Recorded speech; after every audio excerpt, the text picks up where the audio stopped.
Well, hello. I'm sitting down for this one because I have some things to say that are kind of bringing together ideas that have been forming for a long time, and thoughts and intentions and perspectives that I think are really getting clear for me as I get older. And I guess I'd like to bounce some here off you and get your feedback.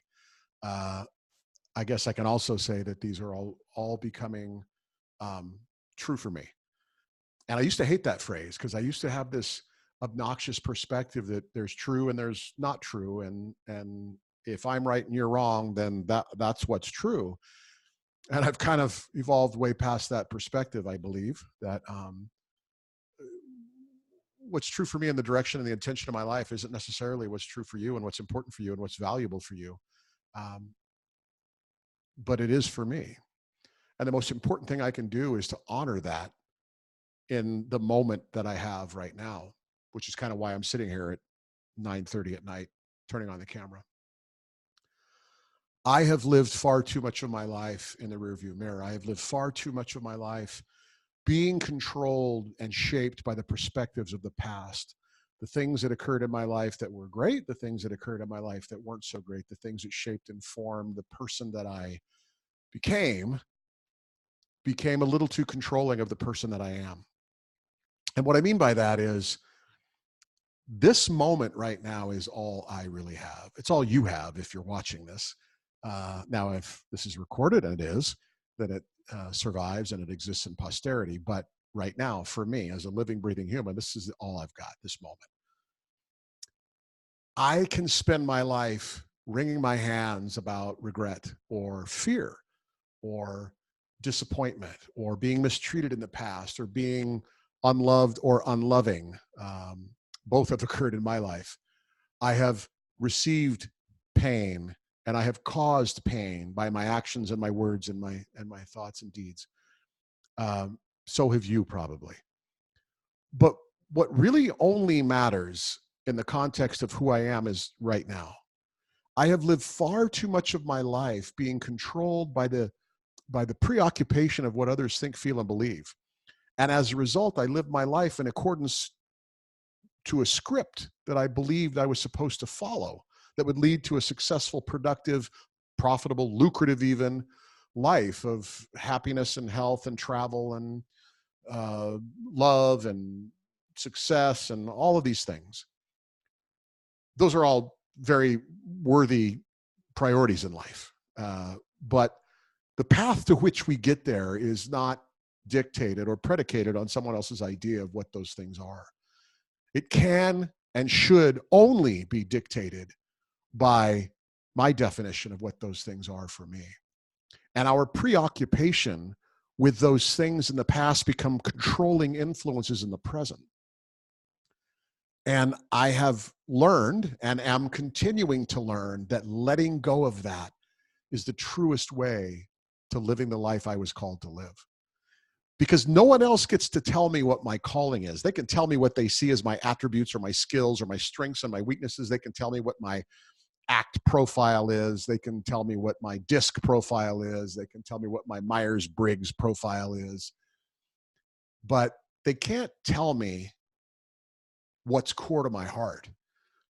They can't tell me what makes me come alive. They can tell me and prescribe for me activities and goals and things to lead me down the path.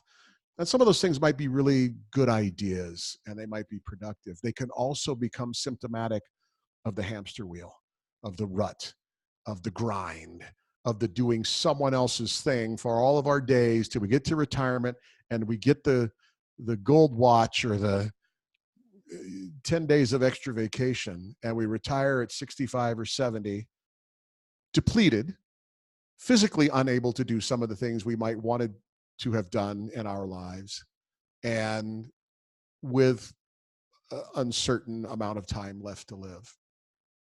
I went to a memorial service this past weekend, and my friend Zan was diagnosed with pancreatic cancer at the age of 29. He lived until he was 35. 5 years of incredible amounts of chemotherapy, surgeries, some radiation. It spread to his brain, multiple brain surgeries. And in that time I knew him, which was that 5 years was the only time I knew Zan. and only briefly then. He lived life more fully than anyone I knew, any quote unquote healthy person. Zan rode camels in Egypt. He went hang gliding. He was a kiteboarder and a windsurfer up at Hood River. He traveled, he swam in oceans. He loved his wife. He loved his son. He loved his family. He lived so large, and he had setbacks, and he was physically limited at times, but then he would get right back up and he would go live life according to his terms. I think what puts people in a prison is living in that world of someone else's expectation for who I am and who I'm supposed to be. And I know what I'm supposed to do with my life. I'm supposed to help people get free from that. I'm supposed to encourage and facilitate looking inside your own heart and my own heart to find out what truly makes us come alive, and then to commit to finding ways to do that.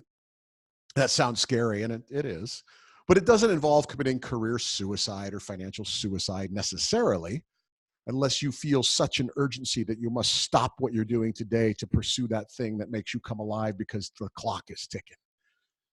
And here's two things that are true. You don't have to quit your job to pursue that thing that makes you come alive. You can create a plan and pursue that plan, and the clock is ticking. So I guess my encouragement in this video is more authenticity for me. That's what you're going to get. More honesty about what really makes me come alive. I have held so much back in these little chats I do on my blog and my vlog and in my writing and the video presentations that I do. And in the course of my life and the things that I do to provide for myself and the people I care about, I'm going to be a lot more true to me.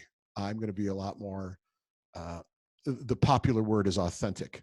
A friend of mine that I met through a meditation app called Insight Timer encouraged me that a better word is congruent, which speaks to one of my mantras. And you've heard me say it if you've watched any of those videos.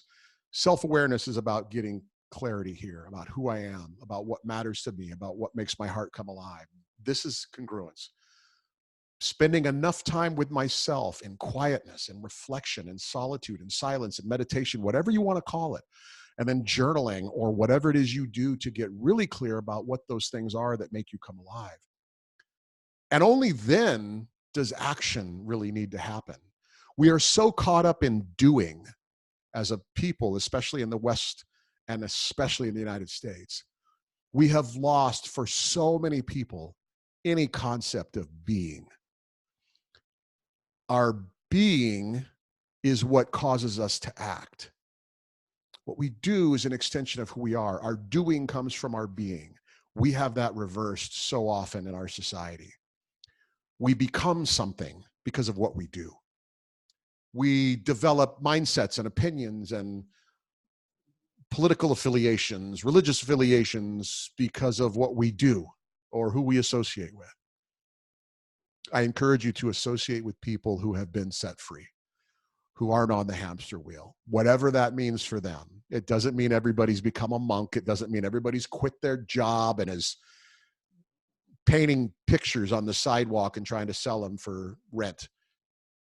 But if it means that for you, go do it. I left a lucrative job unnecessarily, except I had to. And I don't know, truthfully, here's a little bit of truth for you. I haven't had a paycheck since August. I walked 500 miles in the month of September on the Camino de Santiago, and it was one of the greatest experiences of my life. But I haven't had a paycheck since August. Now, I was prepared for this. I'm not on the street corner with a sign and a coffee cup collecting money. But there's uncertainty, and sometimes there's fear. But I'm okay, and I'll be okay. I'm going to continue to walk down this path. I don't know where it's leading completely. I know that I'm doing some things right now that I hope will be productive and fruitful. I'm only going to do things that matter to me. I'm only going to do things that make my heart come alive. And if I catch myself doing something that puts me back on the hamster wheel, or because I think I'm supposed to, I'm going to stop doing them.